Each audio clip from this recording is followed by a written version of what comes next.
हमने वक्त को भी झुकते देखा है जब अपनों के लिए जन सैलाब उमड़ते देखा है।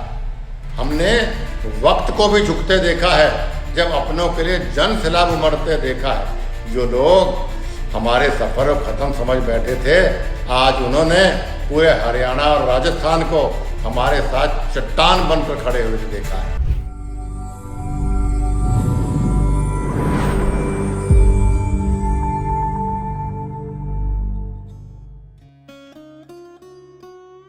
दोस्तों नमस्कार, मैं जगन्नाथ गौतम सियासत हिंदुस्तान यूट्यूब मंच पर आपका स्वागत।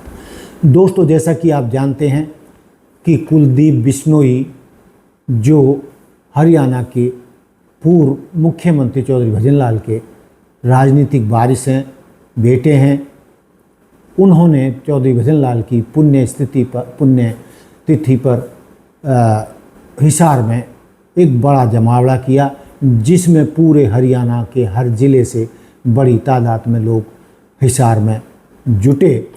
और इस अवसर पर बोलते हुए कुलदीप बिश्नोई ने जो कहा कि आज भी पूरे हरियाणा में मेरे पिता चौधरी भजनलाल को मानने वाले, उनका समर्थन करने वाले, उनको सम्मान देने वाले हर ज़िले, हर गांव, हर कस्बे में मौजूद हैं।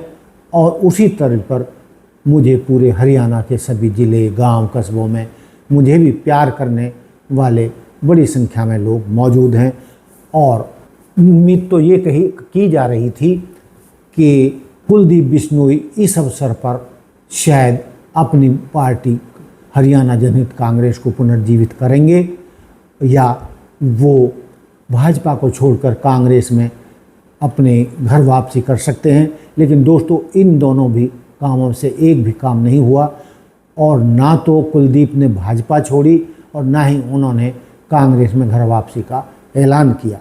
लेकिन दोस्तों, इस सबका श्रेय यदि जाता है तो हरियाणा के मुख्यमंत्री नायब सैनी जी को जाता है, जो इस जनसभा के होने से पहले, यानी जो चौधरी भजनलाल की पुण्य तिथि पर जो ये जमावड़ा हुआ, जनसभा हुई, उससे पहले नायब सिंह सैनी उनसे मिलने गए थे।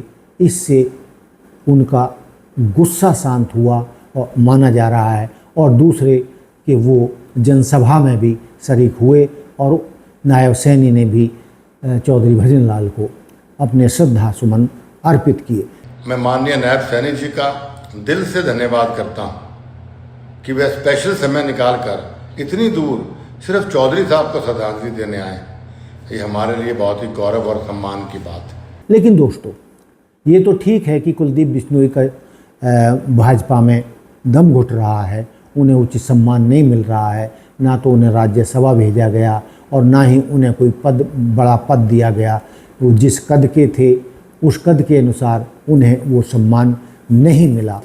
बेशक वो भाजपा तो नहीं छोड़ कर गए, लेकिन अपने दिल की भड़ास निकालने में भी उन्होंने कोई कसर नहीं छोड़ी। और एक तरीके से उन्होंने चेतावनी भी दे दी कि यदि उनको भाजपा में उचित सम्मान नहीं मिला तो वो चुप बैठने वाले नहीं हैं। उन्होंने जनसभा में कहा कि लोग, हरियाणा के लोग या उनके विरोधी ये ना भूलें कि यदि वो मैदान में उतर गए तो राजनीतिक सुनामी आ जाएगी। यदि उनके मैदान में उतरने से किसी का खेल कभी भी वो बिगाड़ सकते हैं या बना सकते हैं। इतनी ताकत चौधरी भजनलाल के परिवार में या कुलदीप बिश्नोई में है। यानी वो धमकी दे गए कि उनको यदि उचित सम्मान नहीं मिला या कोई पद नहीं मिला तो वो भाजपा का खेल भी हरियाणा में बिगाड़ सकते हैं, इतनी ताकत रखते हैं। यानी उनका, लेकिन इससे हटकर उनका ये कहना कि यदि वो मैदान में उतर गए वो और उनके समर्थक, तो हरियाणा की राजनीति में राजनीतिक सुनामी आ जाएगी और वो सुनामी इतनी ज़बरदस्त होगी कि किसी भी पार्टी का वो खेल बिगाड़ सकते हैं। और ईश्वर की कृपा से मैं दावे से कहता हूँ कि आज हरियाणा के हर गांव में चौधरी साहब के अनुयायी और मेरे चाहने वाले मौजूद, जो किसी का खेल बना भी सकते हैं और किसी का खेल बिगाड़ भी सकते हैं। मेरे साथ भीड़ नहीं चलती, मेरे साथ विश्वास चलता है लोगों का। और आज इस पवित्र धरती पर उमड़ा है जन सैलाब, सिर्फ एक कार्यक्रम नहीं था, यह उन तमाम लोगों को शांत, लोकतांत्रिक और सम्मानजनक जवाब है जिन्होंने हमारे रिश्ते को सिर्फ चुनाव और वोटों से तोलने की कोशिश की। और अभी तो मैं फील्ड में भी नहीं निकला, तभी इतना प्यार लोगों का, हमारी इतनी भीड़ हमारे साथ। उन्हें अंदाज़ा लगाना चाहिए, अगर कुलदीप बिश्नोई पहले की तरह निकल पड़ा तो क्या सुनामी आने से कोई रोक सकता है? हमने वक्त को भी झुकते देखा है जब अपनों के लिए जन सैलाब उभरते देखा है। हमने वक्त को भी झुकते देखा है जब अपनों के लिए जन सैलाब उमड़ते देखा है। जो लोग हमारे सफ़र को ख़त्म समझ बैठे थे, आज उन्होंने पूरे हरियाणा और राजस्थान को हमारे साथ चट्टान बनकर खड़े हुए देखा है। इसके लिए मैं आप सबका आभार व्यक्त करता हूँ। यानी सीधे सीधे तौर पर कुलदीप बिश्नोई भाजपा नेतृत्व को धमका रहे थे कि जो आपने मेरे साथ करना था कर लिया, लेकिन भविष्य में मैं इस तरीके का कोई अपमान नहीं सहूँगा। यदि भाजपा ने उनको उचित सम्मान नहीं दिया तो भाजपा का खेल बिगाड़ सकते हैं। यानी यदि वो मैदान में उतरे तो ऐसा माहौल बना देंगे कि भाजपा को सत्ता से बाहर होना पड़ेगा।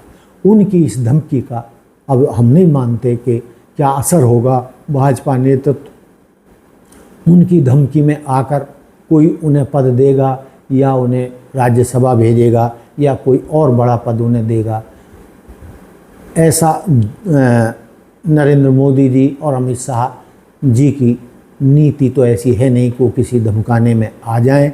लेकिन ऐसा भी है कि कई बार ऐसे फैसले हमने देखे हैं कि उन्होंने अपने विरोधियों को और खूब जमकर गाली देने वालों को भी अपनी पार्टी में शामिल किया है, चाहे वो दिल्ली के कपिल मिश्रा हों या जो अभी 7 सांसद जो भाजपा में शामिल हुए आपके, उनमें भी कई ऐसे नेता थे जिन्होंने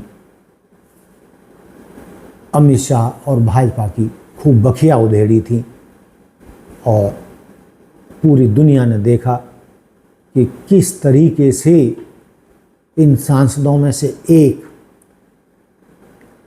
कितनी भाजपा की बखिया उधेड़ते थे, मोदी जी की और अमित शाह जी की आलोचना करते थे और उनके लाखों की तादाद में फॉलोवर भी थे। लेकिन दोस्तों, इतना सब कुछ होने के बाद जो सबसे प्रमुख भाजपा के आलोचक थे, उस नेता को भी इन्होंने अपनी पार्टी में मिलाने से कोई गुरेज नहीं किया, क्योंकि जहां भाजपा का फ़ायदा होता हुआ हो तो वहां भाजपा नेतृत्व झुककर ऐसे ताकतवर नेताओं को अपनी पार्टी में मिलाने में भी पीछे नहीं रहता है। तो दोस्तों, देखने की बात यह है कि कुलदीप बिश्नोई ने जो अप्रत्यक्ष रूप से भाजपा नेतृत्व को धमकाया है, उसका क्या असर होता है, और यदि कुलदीप बिश्नोई को उचित सम्मान भाजपा में नहीं मिला तो कुलदीप बिश्नोई कितने दिन तक भाजपा में टिक पाएंगे, या फिर जो उनका अपनी पार्टी को पुनर्जीवित करना है, हरियाणा जनहित कांग्रेस को, वो फैसला लेंगे, या फिर वो अपनी पुरानी पार्टी में यानी कांग्रेस में घर वापसी करेंगे। लेकिन इतना तय है कि जो हमारे सूत्रों से पता चला है कि अब कुलदीप बिश्नोई चुप रहकर बैठने वाले नहीं हैं, और उन्होंने जो भाषण इस अवसर पर दिया है उससे तो यही संकेत मिल रहे हैं कि यदि उन्हें जल्दी ही उचित सम्मान नहीं मिला तो अपना वो रास्ता चुनने के लिए मजबूर होंगे, और जिसके लिए भाजपा नेतृत्व ही जिम्मेदार होगा। तो दोस्तों, ये था मेरा आज का मुद्दा कि किस तरीके से कुलदीप बिश्नोई ने भाजपा तो नहीं छोड़ी, लेकिन भाजपा नेतृत्व को धमकाने में भी कसर नहीं छोड़ी। तो दोस्तों, ये था मेरा आज का मुद्दा। कुलदीप बिश्नोई के मुद्दे पर आप क्या कहना चाहते हैं, आप हमें कमेंट्स करके बता सकते हैं।